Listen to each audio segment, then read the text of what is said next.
Programmes this afternoon are running about 10 minutes later than advertised. Angus Scott will have the goal rush at 5 to 3. First, all the news from Thruxton, racing with the British touring cars.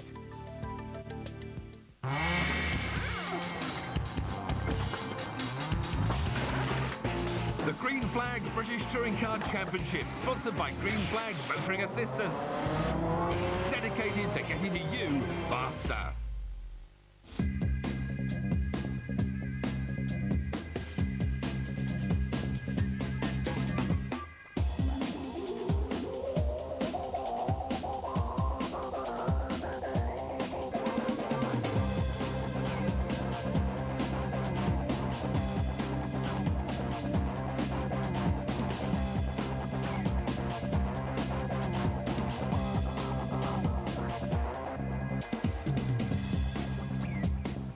Welcome to rounds 5 and 6 of the British Championship.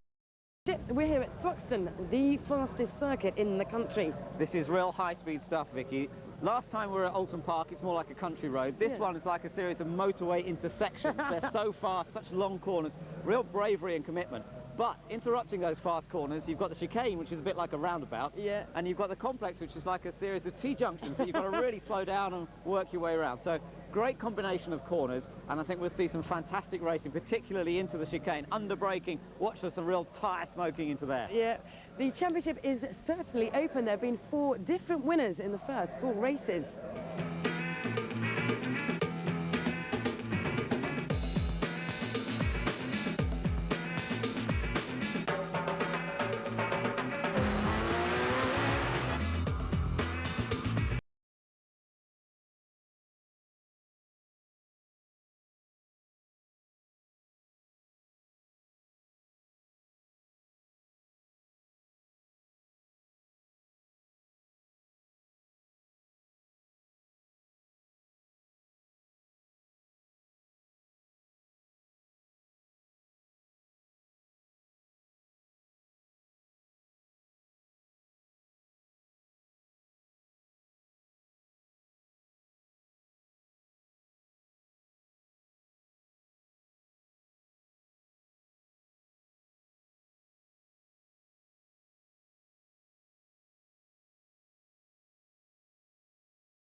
A shock to the system, but today's brought it all home to me. I've just got to push, and it's harder than ever now. So, but no, it says it on paper, but it's still not sunk in. Hopefully in a couple more weeks' time it'll be like, we did it. But it's amazing. Not many people have won a touring car race, apparently. James Thompson was telling me, so it's mad, yeah. How has James helped you? At every track we've been to, even in testing, he's always, doesn't matter where he's qualified, if he had a bad day, good day, he's always come up to me and he's asked me how I've done, looked through data with me and said, do this, do that. And Newton Park was the main one where he qualified behind me in this feature race. And he just said, I'll flash me lights if I want to get past you. Don't worry about me, I'll fend off the MGs for you, 'cause we're working as a team. Flashed his lights, went past me, I followed him, and then the race unfolded. So it was great. Well, he has said that you could be a really, really great driver. How do you feel about that? Oh, right, is he? Yeah. I don't know why he says that, because, I mean, I'm still not on the pace, but everyone's saying I've only just scratched the surface. 22-year-old Paul only started racing 3 years ago, contesting the one-make MGF Cup and becoming Rookie of the Year in the same season that Warren Hughes won the championship. Despite the odd low points, Paul's ability was soon apparent, and last year he moved up to the production class of the British Touring Car Championship in a Peugeot 306. A couple of second-place finishes and pole positions proved his class, and this year the brother of Spice Girl Mel C has stepped up to the Tourers under watchful eye of former team boss Marvin Humphreys, now team manager at Export. He knows what the score is, Marvin. He knows when to push me, when not to push me. He knows when I'm learning and when I need a bit of a kick, you know what I mean? So he's great. He's really helped me, and it's fantastic to see the smile on his face at Alton Park. And he was the only bloke I kissed, honest. Yeah, right. Where did your love of cars come from? Ever since I was a child, it was like I used to mess with cars. Always the same. My dad was a taxi driver, and just used to love to sit in the car with him, and then he went on to trucks. I used to sit with him, he let me change the gears, and I just loved it. And then we had a bit of a nasty accident when I was 5, and I hit the windscreen of the car, and he was in a bad way. And then, but from there it just went ballistic. I just wanted to be in a car all the time. Really strange, you know. You'd think you'd be put off it, but no, it was just a bit of a strange thing. And always loved cars, nothing else. nothing else. Girls sometimes, but cars, cars #1. Really good. Has your sister's fame affected you in any way? Has it helped or hindered? People really got on me back, which has made me say, OK, boys and girls, and I'll sort this out when I've just done what I think I could do with my sister's help, and I've gone out and hopefully I've done it, you know what I mean? I've hard as I've tried, I've done OK out of it, and I just want people, all I want is respect. Nothing else, respect, that's it. Yeah. Is touring cars like a dream come true for you? People don't realise what it means to me, you know. I mean, you probably can see sometimes, but it just means so much to me. Like my family, it's just like my family, they mean so much to me. This is life for me, this is just life, and that's it. Paul O'Neill, touring car race winner and still on cloud 9. The 2.3-mile Thruxton track, deep in Hampshire countryside and not far away from Stonehenge. It saw a fierce battle develop in qualifying between the Vauxhall Motorsport teammates, James Thompson and Yvan Muller. The Frenchman's attacking style in his slightly lighter car saw him pip Thompson to pole position for both races by just fractions of a second. And despite James's frustration at being held up on a possible faster lap, the red and white cars were in a class of their own. The qualifying here is a bit unrealistic, to be honest. This is probably our best circuit, and I don't know why, but we always come here and we always seem to go pretty well. And we've got the lightest cars because of the mishap that we had at Alton Park in the last 5 laps. So it's not really realistic, and being a second quicker than the other guys doesn't really reflect where the championship is, to be honest. Anthony Reid proved that his pace in testing at Thruxton was no fluke by qualifying on the second row for both races in the West Surrey Racing-built MG ZS. We've got some way to catch Muller and Thompson, but I mean the MG loves it around here. It handles extremely well, so you know, quite pleased with the way the session's gone to get 3rd and 4th. Honda's best qualifying performances of the season so far came courtesy of Andy Priaulx, who hustled the Civic Type-R to 6th and 5th. Today we were realistically on the pace, and I think the next step's going to be really hard, but we've done a very good job. The whole team have worked really hard. There were problems, however, for the Team Atomic Kitten MGs. Colin Turkington had this spin at the chicane, and Bromley's Gareth Howell had a frightening incident when his wheel came off the car at one of the fastest corners on any track in the country. I think basically my front left wheel overtook me at the fastest part of the circuit, which isn't really ideal. It's pretty much like a caravan overtaking you if you're pulling it on the motorway, but it was pretty daunting. So, Yvan Muller and James Thompson have done a perfect job for Vauxhall, but with Anthony Reid's MG breathing down their neck and Andy Priaulx's Honda beginning to show its form, we could see the first non-Astra win of the season.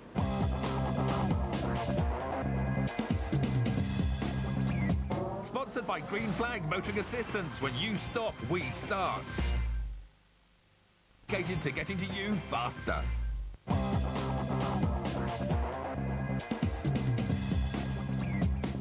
Thruxton Circuit, fast and unforgiving. It's time to take a look at it with my guest commentator, former British touring car champion Will Hoy. It's a classic former airfield. Allard, the first corner is flat to the floor, but there's a bump just as you turn in. Okay, starting the lap of Thruxton now.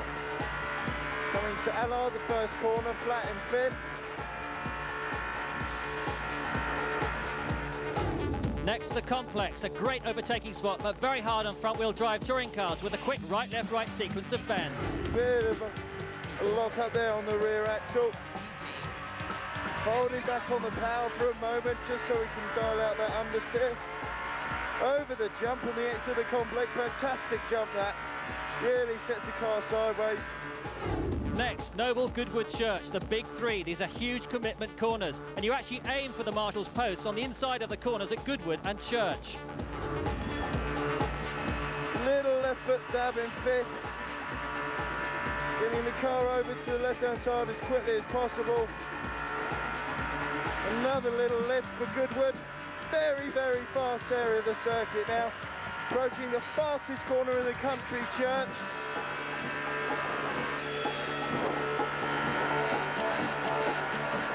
Car hops wide on the exit, really, really wide.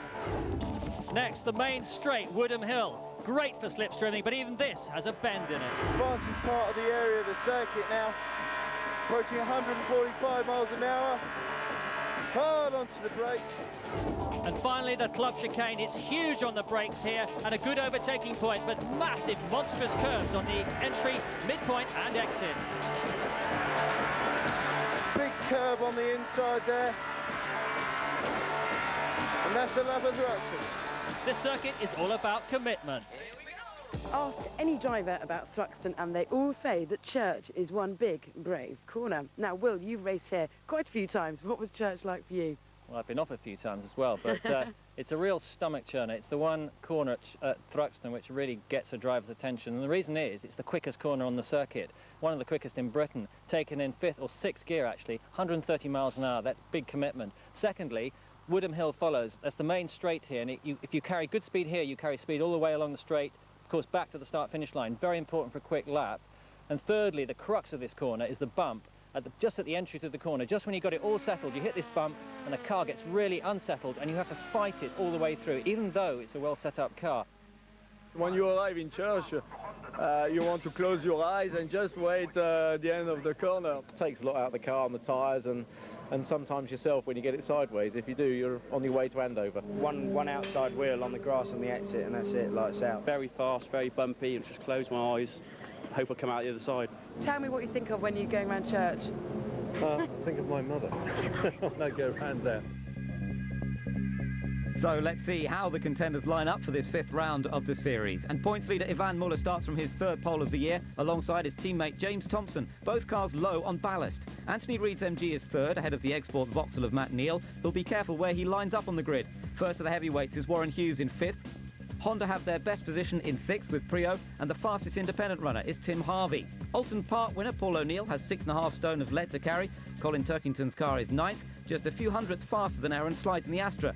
Alan Morrison is 11th, ahead of Gareth Howell, who lost the wheel in qualifying. Tom Chilton 13th, Phil Bennett, the faster of the Protons by a fraction, and Dan Eves had electrical problems and starts 16th. James Kay set the pace in the production class, but the competition's getting closer. Mark Fullerlove's Peugeot was only 2/10 slower, and Gavin Piper's Alfa 156, so hastily prepared for Alton, is now showing its true colours in 3rd. A second Synchro Motorsport Civic Type-R makes its appearance in the hands of Dave Allen, while Alton feature race winner Spencer Marsh starts 5th in class. Now, Peter Kate takes over the Honda of John B&Q, who's still suffering a sore neck after the accident at Alton, and starting right at the back of the grid is production class points leader Norman Simon, who was absent for qualifying due to his testing commitments at Le Mans.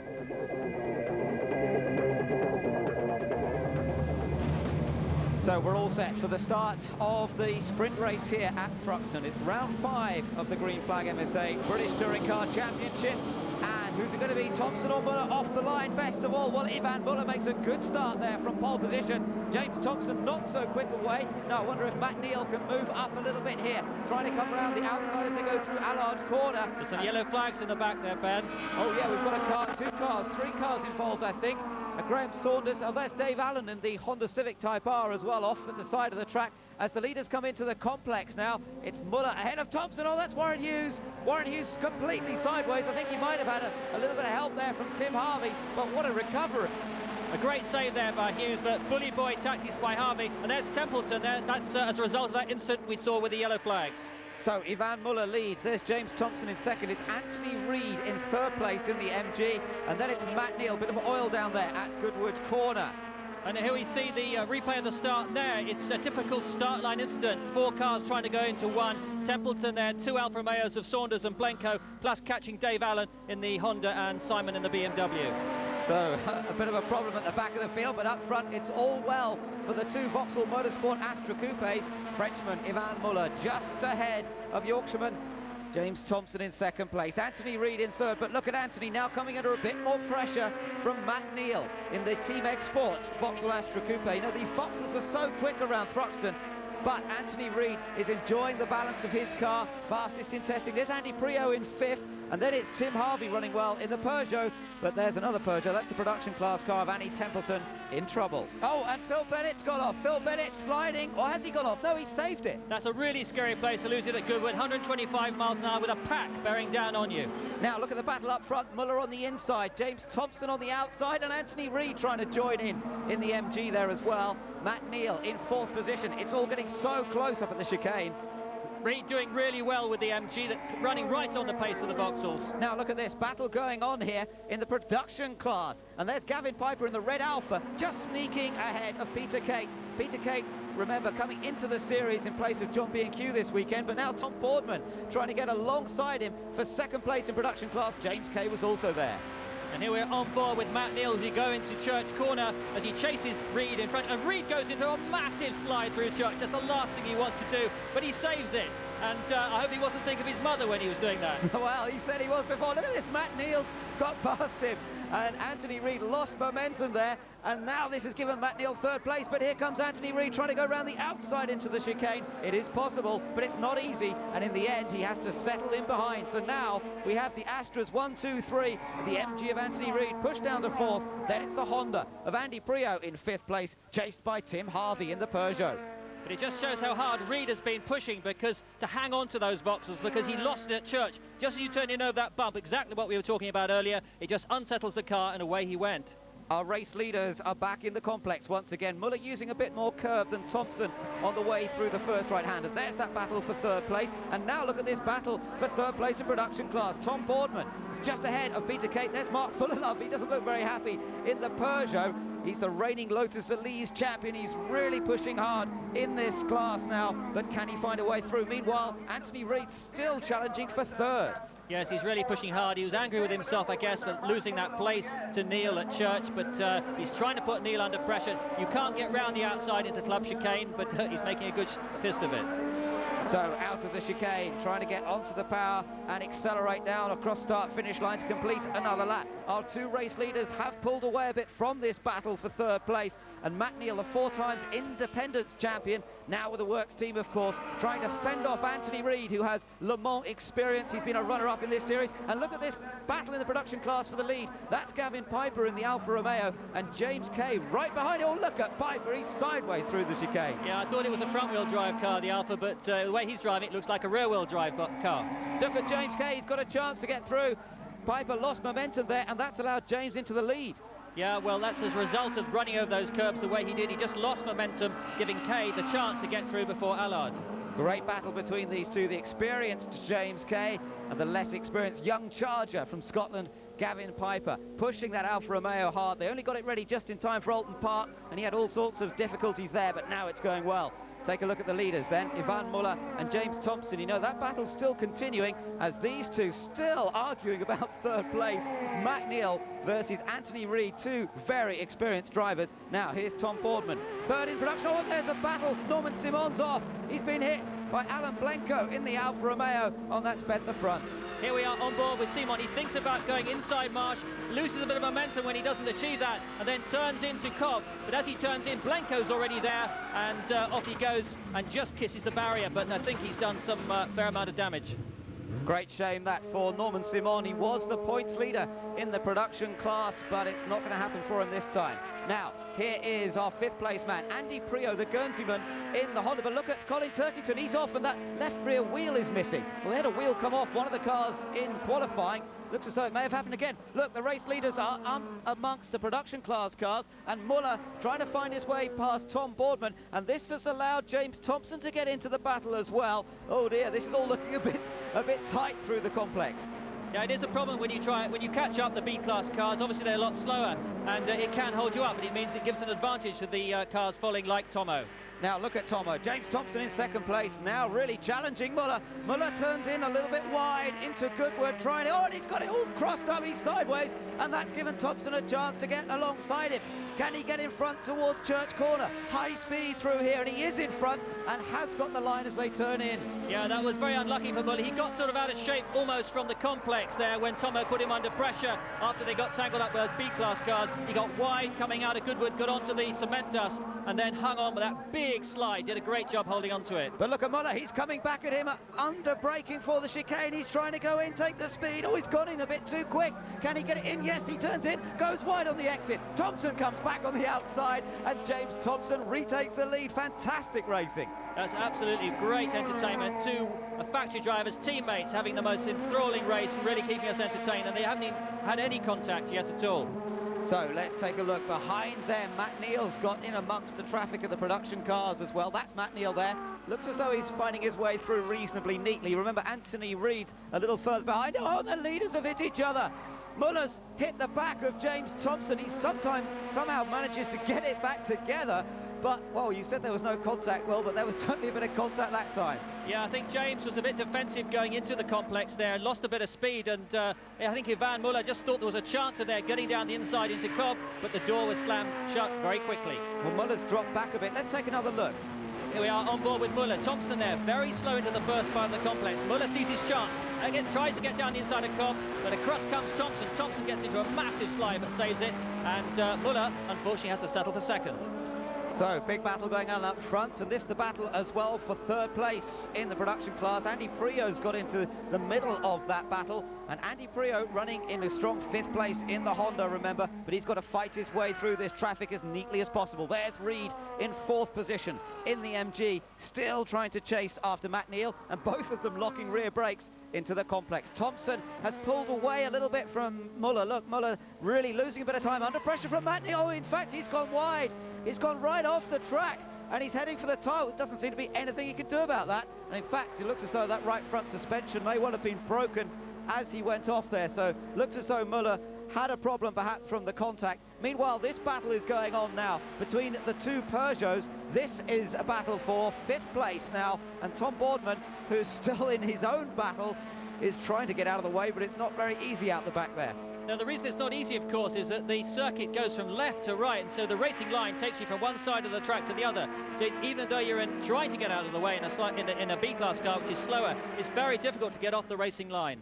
The Peugeots have got through. Look at Aaron Slight there, just ahead of Warren Hughes. Now, I think Aaron may have a bit of a problem because he was ahead of those Peugeots a moment ago, but he's dropped back a little bit over the last lap or so. Meanwhile, Tom Boardman coming under increasing pressure from Spencer Marsh in their battle in the production class as Aaron Slight tries to go through. And here are the leaders in the production class, James Kay versus Gavin Piper, with the overall race leader, James Thompson, not too far behind them as he comes up to lap them all, and Kay's had a little tap there from Piper. Piper goes for it. It doesn't work. He makes contact, and it's Piper who ends up spinning out. Yeah, yet again, we've seen an incident there at Cobb. It's the classic case of thinking you can get through, but the door just gets slammed shut. And in this case, Piper lost out big time.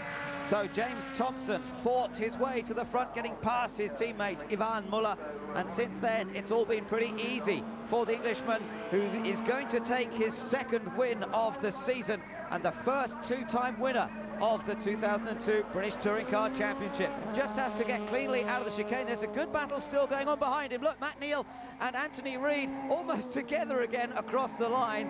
3rd place for Reid in the end. 4th place, and that's their best result so far for Honda. Andy Priaulx flashing the lights as he comes across the line. So Thompson, our first 2-time winner of the season so far, but Matt Neal's 2nd place puts him ahead on the points.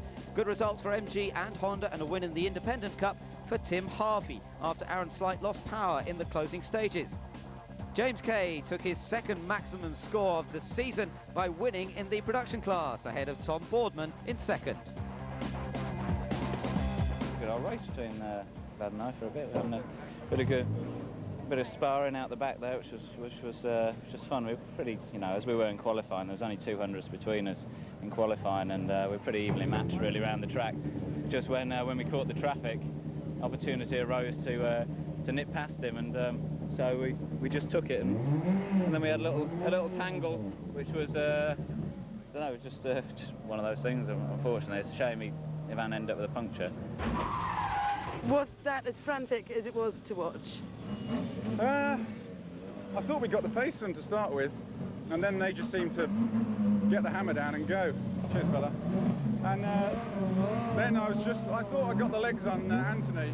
He made a bit of a mistake out the back, slipped through. Then he seemed to get a 2nd wind and find a bit of pace from somewhere. I was watching what he was up to, because he tried a few stunts down here, and unfortunately I've been around a bit too long for those ones. He's been at this game for about 10 years. He knows all the tricks in the book, and we know each other very well, so there's not many, not many sly ones you can get past Matt these days. That was one of the most awesome races I've seen. Yeah, we had a really, really good tussle. It's a shame, really, that Gavin decided to spoil it towards the end. You know, we're here to race, but tapping somebody into a spin, he came off worse. It's his problem. He was weak in the complex, so I thought I'd make a move on him. So I made the move. He obviously didn't like it, and instead of driving around me, he drove right into the side of me and finished my race. A bit unfortunate that we couldn't just have had a good race, nice clean race, but he obviously wanted to turn it a bit nasty. So a difference of opinion between the production boys, but there's no doubt about the Tourer winner is James Thompson. Another win slips from Muller's grasp. He's not having the best of luck today, but there is still the feature race to come.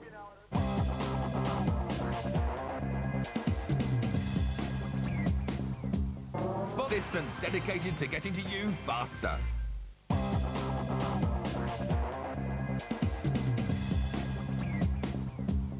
During the 25-lap feature race, every car must come into the pits to change a minimum of 2 tyres. They can't come in whenever they fancy. They have to do it after lap 5, but before 70% race distance.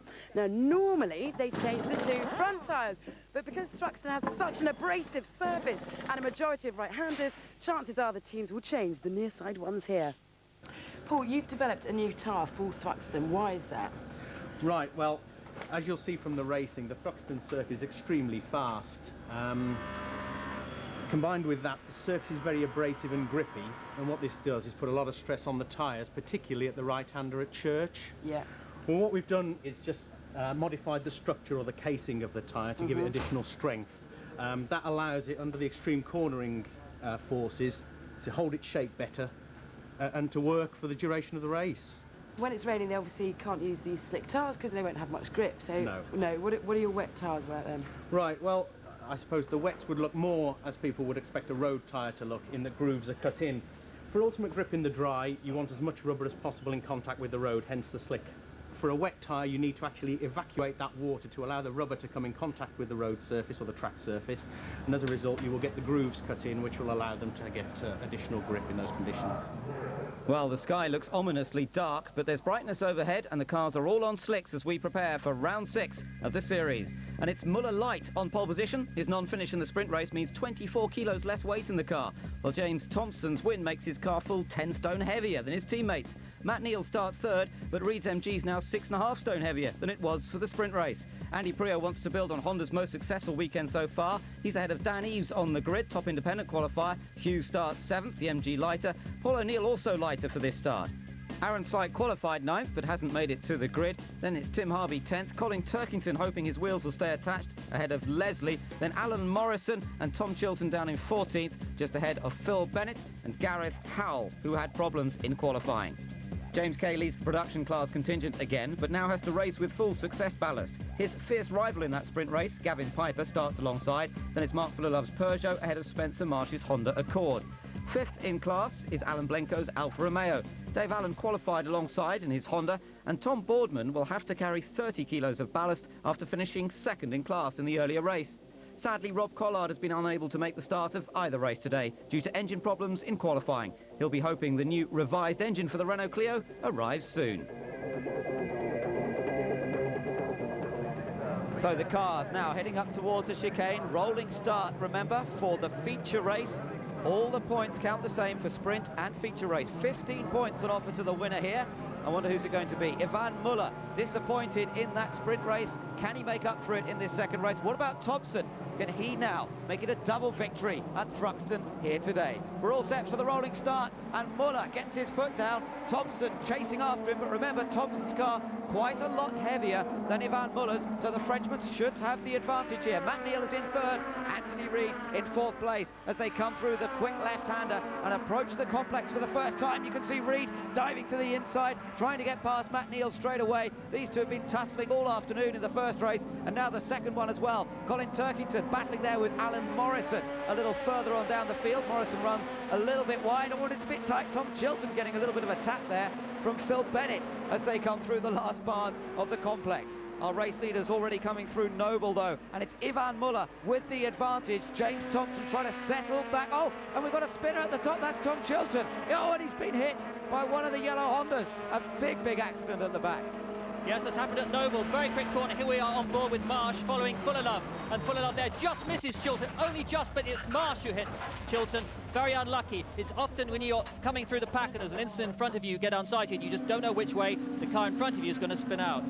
So poor Spencer Marsh out of the race. James Kay was also on the grass, so that could have affected his race considerably. Let's take a look at the leaders. Yvan Muller from James Thompson in second. Then it's Matt Neal and Anthony Reid coming through the chicane. Oh, but the safety car board is out on the start-finish straight. And in fact, the safety car has just come out of the exit of the pit lane. No great surprise. They've got to try and tidy up the mess down at Noble Corner. Well, what a disaster for Tom Chilton, the great shame, and for Vauxhall Motorsport. Of course, Aaron Slight, their other car, didn't even start. Not a happy bunny. Didn't seem to make it to the grid. Really unhappy, you know. It was going so well in that first race, and I was in fifth and thought that maybe I could stick with Priaulx's pace. Then the car overheated. So I managed to get to the end. I lost 2 places to the other independents, so I got still third in the Independents Cup, but came back and the guys said had done a head gasket, so they changed the engine, and just thought it would be changed, you know, but it's not a factory team, so it takes a bit longer. So they've worked hard, but yes, not ready. A great shame for Aaron Slight. You know, you've got to have equipment worth about £70,000 to just bolt onto the front of the car to have it all ready to change in a very short time. That's what the factory teams can afford, but an independent team doesn't have the money to have equipment like that sitting around. Here we go, ready for the restart, and it's Yvan Muller who pulls away straight away from James Thompson in that heavier Astra Coupe in second place. Matt Neal holding on to third, but watch out, Reid, because Andy Priaulx's right behind you.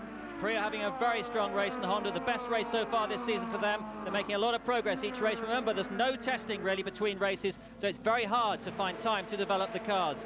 Well, looks like there's problems here for Gavin Piper in the pits and making an early stop. Now, this is a routine stop for Colin Turkington, coming into the pits, changing 2 tyres, as they all have to do. Notice how the yellow strip gets torn off the side window there to indicate to spectators and officials that the car's made a pit stop. But, Will, this is a slow one. Yeah, they seem to have got a problem there with a wheel nut, whether it's cross-threaded or something, but that's lost him a bag full of time. Yvan Muller leads from James Thompson. Matt Neal in third now. Look at this battle for fourth. Reid coming under attack from Andy Priaulx. Warren Hughes is in 7th place in the other MG with Tim Harvey, David Leslie, Alan Morrison, all in that little group. And here's on board Gareth Howell. Here we are at the complex again, turning into Common yet again. Another incident there. That's Cobb Corner claims victim number 3, this time David Leslie. I think he got it back together again, so he's still on the track. Meanwhile, our first of our leaders is coming in. This is James Thompson. Now, he was in 2nd place, remember, just behind Yvan Muller. Can he get out quickly and try and get a little edge on the Frenchman? Gets away pretty smoothly, 5.92 seconds. Good stop, and the team's pleased with that as James Thompson rejoins. Yvan Muller staying out, but he's got the fastest lap so far, and that could well be worth an extra point at the end of the day. Alan Blenko, our leader in the production class. We've got Peter Kate and Jim Edwards Jr., the 2 teammates right behind. Thompson has joined in between those, but there you are, the 2 teammates for Team B&Q York City Racing. Peter Kate just ahead of Jim Edwards Jr. Now, Gavin Piper's back out. They seem to have solved the problems on that Alpha, but he's a long way down the order, of course. And our race leader, of course, is Yvan Muller. Matt Neal in 2nd, Reid in 3rd now. There's Andy Priaulx. And look at the battling Peugeots. On the right, that's Dan Eves. And on the left is Tim Harvey. Harvey driving very well this year. He's come back into touring cars full-time, and also the Peugeot's going a lot better. Harvey then had a much better run out of Church, got a good run at his teammate Dan Eves, and got down the inside into the club chicane. Now, here's the battle for 2nd in the production class between these 2 teammates, Peter Kate and Jim Edwards Jr. And they're running very, very close together as they come out of the complex, up towards the left-hander, and there's a bit of smoke. Oh, and Kate's in trouble. He's lost it. The back end gets away from him, and he's on the grass. Yeah, very strange. Looks like some sort of technical problem, possibly some problem with the engine, and the oil got onto the rear tyres and just spun him round. Into the pits comes race leader Yvan Muller. Now, remember, James Thompson had a pretty good stop. This is crucial because this could decide the outcome of the race. Yvan Muller, will it be a faster stop, slower stop? It's a slightly longer stop than James Thompson had, so it's crucial as he comes out of the pit. He'll be coming out, and he should just about get ahead of James Thompson. Meanwhile, look at this, Tom Boardman in a battle here with James Kay, and James Kay dropped right to the back of the production class in that incident involving Tom Chilton, now fighting his way back up. Now we're on board with Matt Neal. He is now our race leader. Okay, Matt, pit lane speed, focus on your pit lane speed. We've got an arrow in the pit lane for you with a blue board with the first pit crew in the pit lane at the moment. Yep, first crew in the pit lane speed. The team there will be very definite about where he should stop in the pits this time. Of course, he made that big mistake at Alton Park when he stopped at the wrong pits, but there's seemingly a problem with the tyre, the wheel not coming off very quickly at all. The yellow strip torn off at the back there indicates he's made his pit stop. He comes back out again. Just comes past Warren Hughes, who's in the pits down at the end of the pit lane. Matt Neal rejoins, speed limit for a while, and then he can get off it and surges away under acceleration out of the pit lane. But a very slow pit stop there, 9.84 seconds, slower even than Yvan Muller. Anthony Reid is now our race leader. There he is, yellow strip still on the side door, so that indicates he hasn't made his stop, but his teammate's still in the pits. So they've got a real problem with that car, and this will, of course, drop him well down the order. It's not a good weekend for the Geordie, Warren Hughes. Better luck next time. Here are the two Vauxhalls. They've rejoined in 9th and 10th places as we wait for everyone to make their pit stop. But the important thing is Muller is ahead of Thompson, so despite that slightly slower stop, he got out in front. Yeah, I guess Thompson may have been held up on his outlap or something like that, because he definitely gained 2.5 seconds in the pits, and he wasn't 2.5 seconds behind Muller when he came in. Battle for second in production class. That's James Kay taking second, but that's one of the Team Atomic Kitten cars. It's Gareth Howe. Oh, and we've got an incident up at the chicane, Tom Boardman, and I think that was Mark Fullerlove off to the side. So I don't know what's happened between those two, but another incident there, Boardman trying to get back into the race in the BMW. Yeah, it's a difficult place to overtake there. Two cars very close side by side. It looks like that might have happened. Possibly they just touched just enough to unsettle the cars, and then just the finish shot, Fullerlove, Boardman spins into the side of Fullerlove and pushes him into the barriers. Into the pits then comes our former race leader, Anthony Reid. Let's watch the boys go to work and see how quick they can make their stop. This looks pretty good. Oh yes, 6.24 seconds, great stop. And now that means that this man, Tim Harvey, is in the lead of the race. Yeah, it's a great drive by Tim Harvey. He's been very hungry all weekend. It's interesting to watch the cars move around these fast bends there, around Goodwood. Just watch them rocking as they go over this fantastic circuit. Incredibly fast, with lots of bumps in it, and really challenging for the drivers. And here's a challenge from James Kay for the lead in the production class. It's Alan Blencoe alongside him in the Alfa Romeo. And Alan Blencoe, the Salisbury man, this is his local track. He's having his best result of the season so far, but he's not going to do anything silly. James Kay gets up the inside, takes the lead in the class. Blencoe drove sensibly there. We all know how quick that Honda is, and Blencoe wants a decent result here at Thruxton. Meanwhile, Vic Lee at the front there, waiting for Tim Harvey to come in and make his pit stop from the lead of this race. Alan Morrison's not far behind in the other Honda. Morrison having a good run, and into the pits comes Tim Harvey. Followed very closely by Alan Morrison then. A good drive by Morrison in this second feature race. And as Harvey comes in, they'll be changing, I guess, a front... no, they're changing a side of tyres. That's very interesting. Most other teams have been changing a front set of tyres. Yeah, he's changing both left-hand side tyres, so maybe slightly different wear on that Peugeot. We saw the two Vauxhalls. Look at this battle. This is the battle for third position that's still going on after all the pit stops have been made between Matt Neal and Anthony Reid. And oh, Anthony locking up, almost collecting the back of him. But look at that, a yellow car. That's Colin Turkington. Now, he's actually a lap down, would you believe, but he's well involved in this battle with Anthony Reid and Matt Neal. Turkington had a tyre let go on him earlier, but he came back out, and now he's determined to show how quick this car is. Yes, it's slightly odd, really, because I mean, he's racing his, obviously, the factory team, and he's obviously trying to demonstrate how quick he is compared to the works driver, Anthony Reid, which is fine. I fully understand that, but he's involving himself in a very important battle in the race, and obviously disrupting the race to a certain extent, and obviously not helping Andy Priaulx in any way at all. Now, looking back from race leader Yvan Muller at James Thompson, that's how close these top two are. But can James Thompson get past him, as we saw in the sprint race when they had that fantastic dice? Will they even try and fight that much? We'll have to see. Turkington and Priaulx right behind. Remember, Turkington is a lap down, but this is hurting Priaulx in terms of getting on terms. And what's going on here? Big squeeze. Oh, and contact with Reid. Turkington. Matt Neal is out of the way. Priaulx just avoids it. Oh, let's have a look. And here we are on board with Matt Neal, gets badly bulked there by Steve Wood. He eventually gets back on the power, but he's lost a massive amount of momentum. You watch on the left-hand side, there's Reid, gets fantastic run out of the corner, starts to squeeze Neal, but Neal has nowhere to go because Turkington's come up the inside. So both the MGs fly off the circuit, and Matt Neal sails on his way. And also sailing on their way, the two Vauxhall Motorsport Astra Coupes, Yvan Muller and James Thompson, heading down towards Church at about 140 miles an hour here, through the bend at about 130 miles an hour. High speeds at Thruxton, and so far so good for those two. Now, battle for fourth, the orange car of Dan Eves. He's in fourth position now that we've lost Reid from that battle earlier on. And here's Andy Priaulx trying to get past Dan Eves. Yeah, Dan Eves looked like he had a bit of a problem there coming through Goodwood, the car bottoming out and sparks coming out from underneath, but clearly Priaulx had a good run through Goodwood, gets down the inside before Church, a brave place to overtake, and gets the position. And there's a sorry-looking MG steaming after that incident at Allard.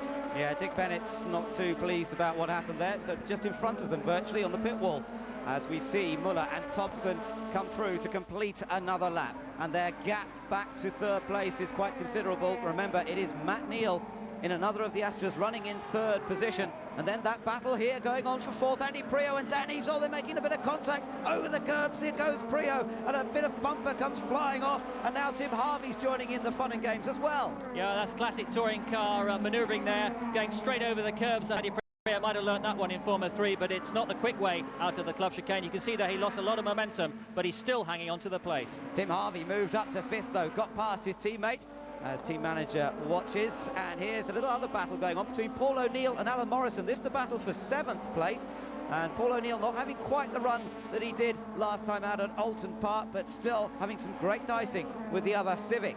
Now, here is the battle for fourth. Priaulx and Tim Harvey it is now in the Peugeot, trying to challenge for that place. And look, they're not far behind Matt Neal in third. Yeah, having a very strong run, these cars, the Peugeots and the Hondas, running very well here at Thruxton and hanging on to the coattails of the Egg Sport Astra of Matt Neal. Now look at Tim Harvey. Is he going to challenge up towards the chicane? This is a favourite spot. Matt Neal just locking the brakes. Priaulx in the Honda just locks up a little bit. Harvey over the curbs. Look how good the Peugeot looks over the curb. Seems to ride it very well. Oh, and he's got a good run out. A little bit of nudging going on, but Harvey's into fourth position. Yeah, again there, Priaulx struggling to get out of the club chicane. He lost momentum, giving Harvey the chance to squeeze past. And there is Phil Bennett's Proton. Looks like he's parked it up next to Fullerlove's car at the entry to club chicane. The Protons have been struggling here at Thruxton this weekend. It's a unique circuit, and they just haven't really got a handle on it. The final lap for the two Vauxhalls out front, and Yvan Muller looks all set to take his second win of the season. James Thompson took his earlier in the sprint race, and now it's Yvan Muller's turn. Well, it's been a close battle between these two, but I think that Thompson has decided just to settle behind him in the last stages. Gareth Howell's a lap down there in the yellow car, but a good race from him nonetheless, and it's a 1-2 for Vauxhall Motorsport. Here's that battle still going on for fourth place. Matt Neal in third, Tim Harvey takes fourth, Andy Priaulx finishes in fifth place in the Honda Civic. But nobody could touch these two here at Thruxton today. Yvan Muller taking the victory from Thompson. Here's the winner in the production class, it's James Kay, and he fought his way up into the lead there. Alan Blenko finishing in second place. Yvan Muller, the star of the feature race. After the break, we'll see how he did it.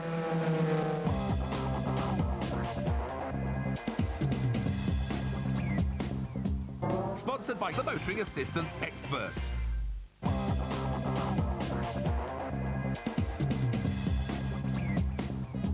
After duelling at speeds approaching 150 miles an hour on the sweeps of Thruxton, Yvan Muller receives congratulations from James Thompson. It was a Vauxhall 1-2-3 in that feature race, Muller gaining an extra point for fastest lap, and Matt Neal an extra point as one of the race leaders. Tim Harvey beat all the other non-factory back tourers, but Priaulx's Honda was only 3/10 behind him on the line, and the second Peugeot, Dan Eves, was sixth. Warren Hughes struggled with transmission problems, Howell suffered a puncture, but James Kay made it a perfect day with a 100% point score in the production class. Yvan, that's a bit more like it.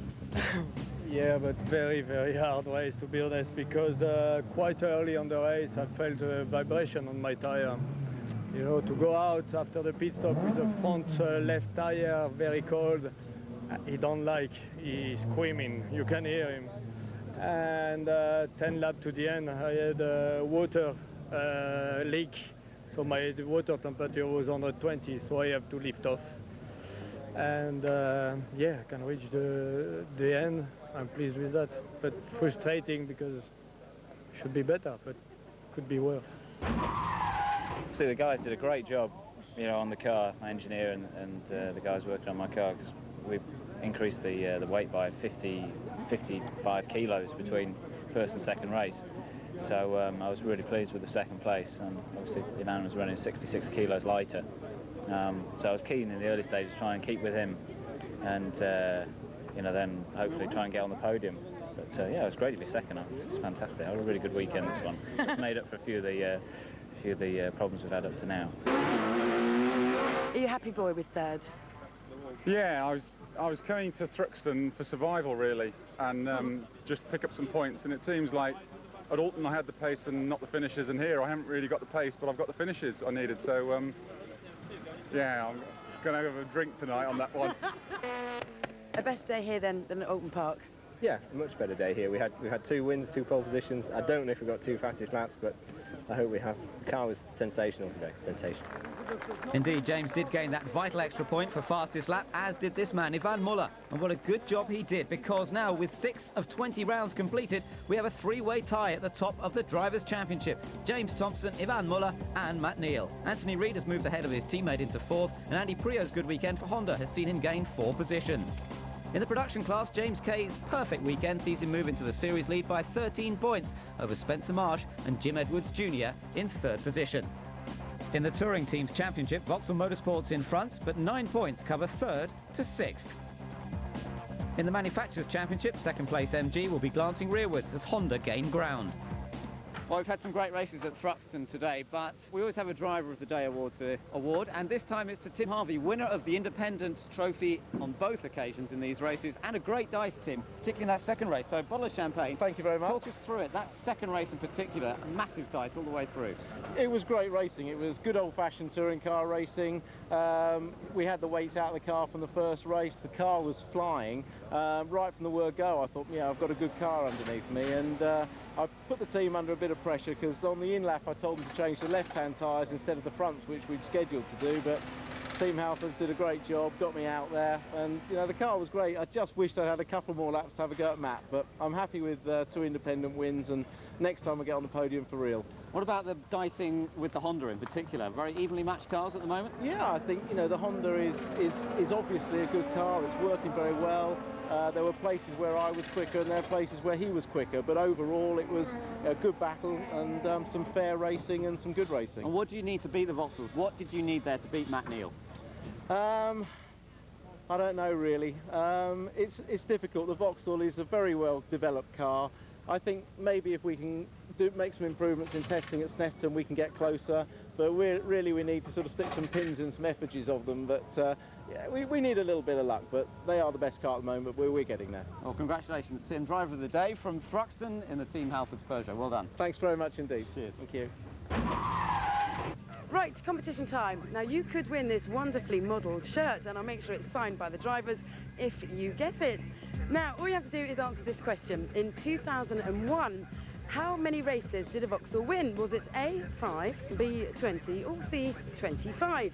The number to call is 0906 911 0210. That's 0906 911 0210. And if you're really unlucky, Paul will still be in it. Round 7 and 8 in the series take place at the home of the British Grand Prix. The Silverstone International Circuit is ideally suited to touring cars, with a blend of fast and slow corners, several key overtaking opportunities, and F1-style curves that the tin tops ignore. 2 super races there, but nobody quite seems to be able to outpace Vauxhall. No, the Vauxhall's dominating once again at Thruxton, but a win for Yvan Muller and a win for James Thompson. That keeps the championship nice and alive. And the MGs, you know, they weren't far off the pace. The Peugeots, top independents, and also the Hondas were very strong, not only in the Tourer class, but look at what James Kay did. He came from the back in the production class to win in that second race, so that was a good effort from him. Yeah, production class was pretty special. It was excellent. Join us again for rounds 7 and 8 at Silverstone in a few weeks' time. We'll see you then.